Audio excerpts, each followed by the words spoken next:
வணக்கம் மக்கள், டுடே வீடியோக்குள்ள போகலாம். இன்றைக்கி என்ன ப்ராப்ளம் பார்க்க போகிறோம்னா, ஒரு நம்பர் கொடுப்பாங்க. அந்த நம்பர் வந்து பாசிட்டிவ் நம்பராக நெகட்டிவ் நம்பராக நம்ம பிரித்து சொல்ல போகிறோம்.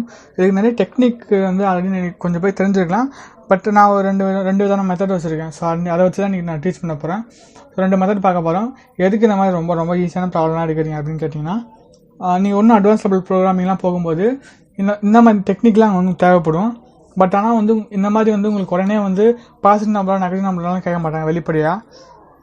அது ஏதோ ஒரு ப்ராப்ளம்குள்ளே வந்து உள்ளே வந்து டெக்னிக் ஒரு லாஜிக்காக உள்ளே வந்து இருக்கும். பட் அந்த லாஜிக் கண்டுபிடிச்சினா இதுதான் நம்ம லாஜிக்கான்னு சொல்லிட்டு நம்ம ஈஸியாக பண்ணிடலாம். அதுக்கு நம்ம வந்து நிறைய ப்ரோக்ராம் படிக்க தான் என்ன மாதிரி லாஜிக்லாம் இருக்குன்னு சொல்லிட்டு நம்ம தெரிஞ்சிக்க முடியும். பட் இந்த மாதிரி வந்து டெக்னிக்ஸ்லாம் தெரிஞ்சுக்கிட்டா லாஜிக் கிடைக்கும் போது இடத்துல அந்த வந்து ஃபிட் பண்ணி நம்ம வந்து கோட் பண்ணுறதுன்னு சொல்லிட்டு நமக்கு புரிய வரும்.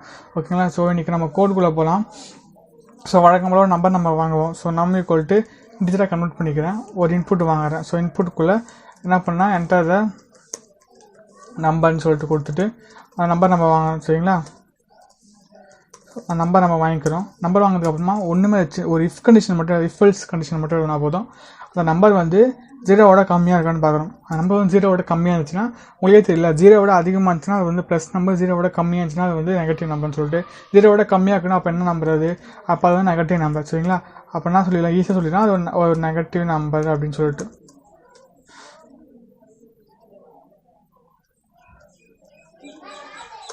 ஒரு நெகட்டிவ் நம்பர்னு சொல்லிடலாம். சரிங்களா?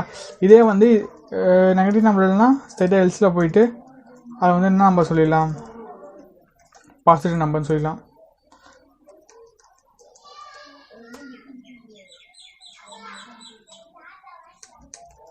அது வந்து அழகாக வந்து பாசிட்டிவ் நம்பர்னு சொல்லிடலாம். சரிங்களா? இப்போ இன்கேஸ் வந்து ஒரு இன்புட் நான் கொடுக்குறேன். அந்த இன்புட் எனக்கு கேட்குது. ஸோ இப்போ நான் வந்து 5 கொடுக்குறேன்னா வச்சுக்கலாம். எனக்கு 5 கொடுக்கும்போது அது பாசிட்டிவ் நம்பர்னு சொல்லுது. இதே இன்கேஸ் வந்து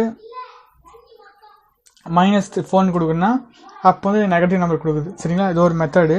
ஸோ நான் அப்படியே வந்து இது பண்ணி வைக்கிறேன். நம்ம ஃபுல்லாக வந்து இது பண்ணி விட்டுடலாம். நமக்கு கமாண்ட் செக்ஷன் பண்ணி விட்டுடலாமா? கமாண்ட் ஸ்டேட்மெண்ட் மாதிரி பண்ணி விட்டுடலாம்.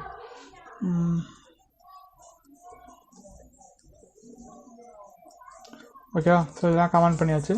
ஸோ இப்போ நம்ம என்ன பண்ணோம்னா ஒரு இதே மாதிரியே இன்புட் வந்து நம்ம வாங்க போகிறோம். சரிங்களா? பட் ஆனால் இன்ட்டாக வாங்க போகிறதுல நார்மல் இன்புட்டாக வாங்குவோம். ஓகேங்களா? இது ரெண்டாவது மெத்தடு.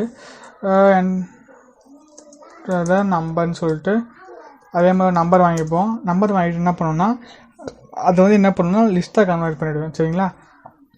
அந்த நம்பரையும் நான் என்ன பண்ணுவேன்னா லிஸ்ட்டாக கன்வெர்ட் பண்ணிவிடுவேன். அப்போ நம்பருக்குள்ளே என்ன நம்பர் கொடுக்குறாங்களோ அது ஃபுல்லாக லிஸ்ட்டாக இருக்கும். ஸோ ஒரே ஒரு கண்டிஷன் தான், இஃப்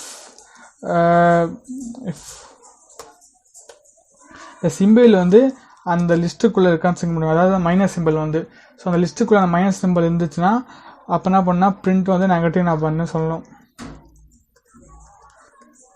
சரிங்களா?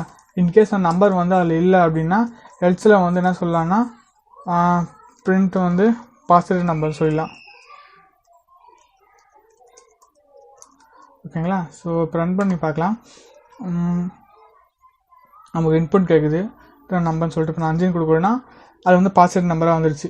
இன்கேஸ் நான் அது இல்லாமல் இப்போ -3 கொடுக்குறேன்னு வச்சுங்களேன். அந்த மைனஸ் வந்து அங்கே இருக்குதான்னு செக் பண்ணணும். இந்த ஸ்டேட்மெண்ட்டில் இஃப் அந்த மைனஸ் வந்து அந்த நமக்குள்ள நம்ம இது லிஸ்ட்டாக மாற்றிடும். இதை நம்ம லிஸ்ட்டாக மாற்றினா என்ன ஆகும்னா மைனஸ் ஒரு எலிமெண்ட் ஆகும், 300 ஒரு எலிமெண்ட்டாக வரும். ஸோ இப்போ -3 இப்போ நான் ஒரு 300 கொடுக்குறேன்னா -300 மாதிரி ஒரு எலிமெண்ட்டாக மாறிடும்.